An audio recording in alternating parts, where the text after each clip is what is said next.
Bonjour et bienvenue à tous sur le Deep Dive.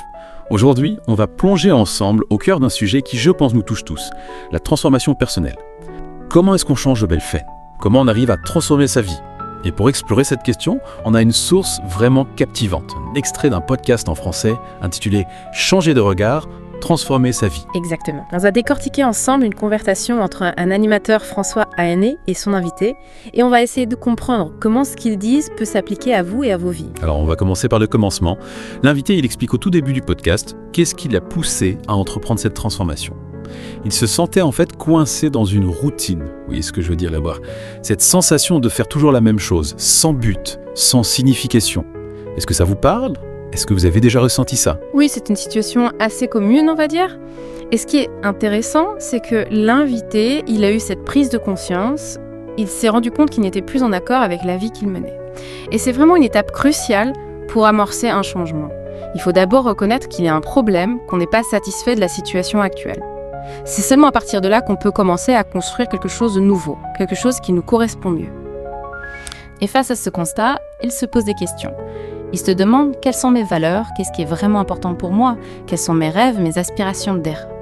Et je pense que c'est une question qu'on devrait tous se poser. Si tout était possible, qu'est-ce que vous feriez? Où est-ce que vous iriez? C'est en posant ces questions, en réfléchissant vraiment à ce qu'on veut, qu'on peut commencer à tracer un chemin, à se donner une direction. Oui, c'est un peu comme un voyage.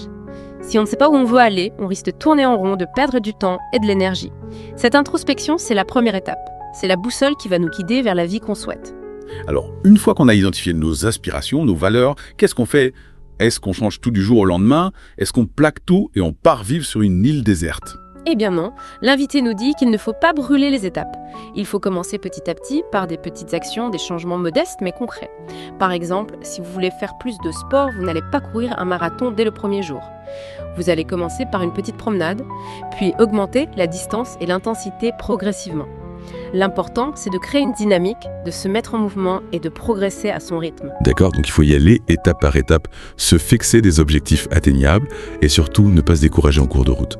Parce que oui, changer, ça demande du temps, de la patience et de la persévérance. On n'obtient pas des résultats du jour au lendemain. Il y a des hauts, il y a des bas, il y a des moments de doute, il y a des moments où on a envie de tout abandonner. Mais l'important, c'est de ne pas lâcher, de se rappeler pourquoi on a commencé et de continuer à avancer, même à petits pas. Tout à fait.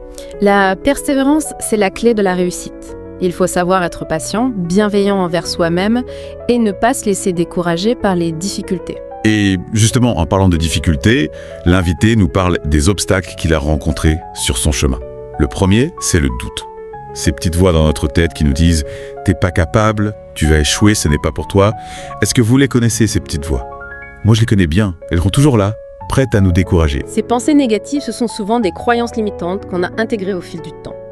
Et il est important de les identifier, de les remettre en question et de les remplacer par des pensées plus positives et plus constructives. Et puis, il y a aussi le regard des autres. Quand on décide de changer, ça peut parfois déranger notre entourage. Les gens ne comprennent pas toujours nos choix, ils peuvent nous critiquer, nous juger. Comment est-ce qu'on gère ça? C'est vrai que le regard des autres peut être un frein, mais il faut essayer de ne pas se laisser influencer par les opinions négatives. Il faut se concentrer sur soi-même, sur ses objectifs, et s'entourer de personnes qui nous soutiennent, qui nous encouragent. Et justement, cette capacité à rester focus sur son objectif, à croire en soi malgré les difficultés, c'est ce qu'on appelle la résilience. C'est la capacité à rebondir après un échec, à se relever et à continuer à avancer, même quand c'est dur. La résilience, c'est un muscle qu'on peut entraîner.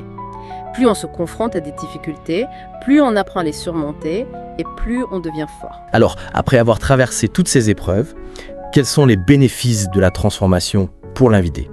Eh bien, il nous dit qu'il a gagné en confiance en lui. Il voit l'avenir avec plus de clarté, il se sent plus positif et plus serein. Et surtout, il se sent enfin aligné avec lui-même, avec ses valeurs, avec ce qu'il est vraiment. C'est un peu le but ultime, non? Se sentir en accord avec soi-même. Oui, c'est une sensation de plénitude, d'harmonie intérieure. Quand on est aligné avec soi-même, on se sent plus libre, plus heureux, plus épanoui. Et pour finir, l'invité nous livre un message important. Il nous dit que le pouvoir de changer est en chacun de nous.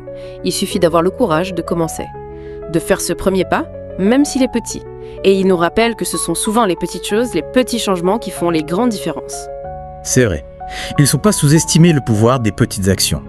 Parfois, un simple changement d'habitude, une nouvelle façon de voir les choses, peuvent avoir un impact considérable sur notre vie. Alors, j'aimerais vous poser une question. Qu'est-ce que vous retenez de cet échange?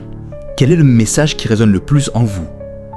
Et surtout, quel est ce petit pas que vous pouvez faire aujourd'hui pour initier votre propre transformation?